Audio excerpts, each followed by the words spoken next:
Et vous? À quoi ressemblait votre premier amour? Vous savez, cette douleur sublime, ce trouble constant, ces émotions incontrôlables et cette joie qui se traduit par des petits papillons qui sont là et qui sont tout le temps là et d'autres choses un peu moins glamour comme les mains qui deviennent moites et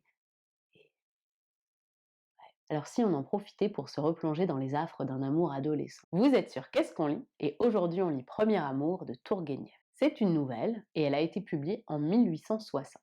À l'ouverture, on retrouve trois amis qui après le dîner discutent et décident de se raconter leur premier amour. Sauf que le premier n'en a pas vraiment eu, le deuxième dit qu'il n'a rien à raconter parce que son premier amour c'est sa femme, sympa pour sa femme, mais le troisième dit que lui, effectivement, son premier amour est une histoire hors du commun. Mais qu'il aurait du mal à la raconter, il aurait peur de mal la raconter, donc il se propose de l'écrire et de la faire lire à ses amis. C'est donc le récit de cet homme, de son premier amour, qui constitue le cœur de la nouvelle. C'est un truchement utilisé pour la mise en scène, pour faire ce qu'on appelle une nouvelle encadrée, où le cadre proposé de démarrage est presque un prétexte pour introduire l'histoire. On suit donc le jeune Vladimir qui a 16 ans et qui passe son été dans la datcha familiale. Vladimir est un fils de bonne famille, enfant unique, a priori sans histoire et sans personnalité flamboyante. Les nouvelles arrivent qu'une princesse et que sa fille viennent occuper une des maisons du domaine, qui pourtant est toute décrépite. La mère est bien une princesse, mais c'est une sorte de matrone vulgaire, grossière, qui ne pense qu'à l'argent, qui n'a aucune bienséance. C'est sa fille qui est un personnage intéressant, c'est une jeune personne belle, fascinante, envoûtante, un peu cynique, un peu ironique, mais avec une joie de vivre et une envie de s'amuser qui sont contagieux. Cette jeune femme, c'est Zinaïda. Zinaïda qui s'est créé une cour d'hommes autour d'elle, qui se dispute ses faveurs, donc qui a un sourire, qui a un regard, mais elle ne semble en préférer aucun. Est-ce qu'elle utilise ces hommes pour se divertir? Parce qu'effectivement, elle a un côté un peu manipulatrice. Est-ce qu'elle en aime un? Est-ce que c'est Vladimir? Toute la nouvelle, c'est presque la découverte de Zinaïda par Vladimir, un jeune innocent. Et c'est vraiment une lecture délicieuse, on ressent en même temps que le personnage les premiers élans de l'amour, les difficultés à gérer ses émotions, on est touché par sa naïveté. Il y a beaucoup de fraîcheur, jamais de jugement, et une narration très bien ficelée qui maintient l'intérêt du lecteur du début à la fin. J'ai été vraiment impressionnée par la capacité qu'a Tourguenieff à écrire d'un point de vue adolescent, qui nous fait rire sans méchanceté de son personnage. On est attendri par sa maladresse et en même temps on espère avec lui que sa dulcinée va l'aimer à son tour. C'est un petit livre mais dans lequel il y a beaucoup de lyrisme et de poésie avec des phrases comme «À présent que les ombres du soir commencent à envelopper ma vie, que reste-t-il de plus frais et de plus cher que le souvenir de cet orage matinal, printanier et fugace?» Ça illustre bien le côté un peu mélodramatique, sincère, touchant, naïf et en même temps nostalgique de ce personnage qui raconte son premier amour. Et on est dans ce que j'ai envie d'appeler le tragique plausible de la vie. D'autant plus qu'après l'avoir lu, je me suis rendu compte qu'il y avait une grande part d'autobiographie dans la nouvelle, ce qui est très surprenant quand on arrive au dénouement. Ça a été une vraie surprise d'apprendre ça, et c'est Tourguenieff lui-même qui dit «Je n'ai pas inventé cette nouvelle. Elle me fut entièrement donnée par la vie elle-même.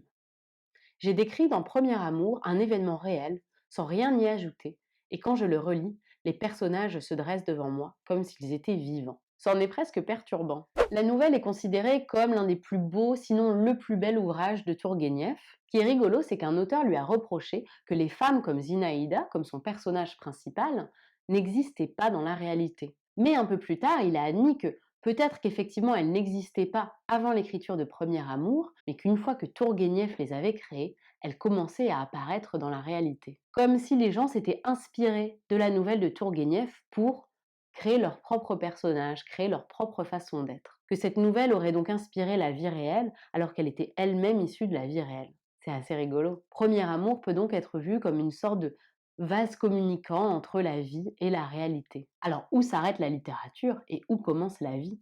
Et il y a dans cette nouvelle quelque chose de très pur, de très spontané, qui ne correspond pas trop à l'image qu'on peut se faire de la littérature du fin du 19e, et c'est pour ça que je vous encourage vraiment à la lire. Tourguenieff est donc un auteur russe qui est très peu lu en France, alors qu'il a eu une influence considérable sur le monde intellectuel et artistique de son époque. Il connaissait Dostoïevski, Tolstoï, il a passé beaucoup de temps en France, c'était vraiment un francophile, et il correspondait avec Flaubert, Zola, Daudet, Edmond de Goncourt, Jules Verne, George Sand. Tourguenieff était le cinquième convive de ce qu'on appelait les dîners des 5 auteurs sifflés, qui réunissaient donc Tourguenieff, Flaubert, Zola, Edmond de Goncourt et Daudet.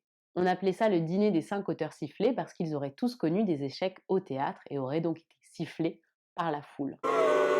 Dans une biographie de Zola, Paul Alexis raconte: bientôt même, non contents de se retrouver chaque semaine, désireux de causer dans une absolue intimité, les 4 romanciers du quadrilatère se mirent à dîner ensemble une fois par mois, et en riant, ils appelèrent leur dîner le dîner des auteurs sifflés, car tous, ils avaient eu des désagréments en théâtre. Il y eut même un 5e convive, Tourguenieff, grand ami de Flaubert, et pour lequel Zola ressentait la plus vive sympathie. D'ailleurs, Tourguenieff jurait ses grands dieux qu'on l'avait aussi sifflé en Russie. Quand Zola parle de ses dîners, aujourd'hui que Flaubert n'est plus, l'émotion le gagne et il répète que ce sont les meilleurs souvenirs de sa vie littéraire. Il trouvait un grand charme pour sa part à ces conversations qui se prolongeaient toute une soirée, à ces heures d'idées qui, la discussion achevée, lui laissaient parfois dans l'esprit un ébranlement de plusieurs jours. Étaient-ce vraiment des discussions? Oui et non. Selon une expression plus caractéristique, qui est de Zola lui-même, c'était des batailles théoriques entre gens qui, au fond, s'entendaient. C'est très joli. C'est tout pour Premier Amour. Donc vous savez que je vais vous encourager à vous abonner, à mettre des pouces, à liker, à commenter, à partager, à parler de la chaîne autour de vous, à lire surtout, lisez, lisez, lisez.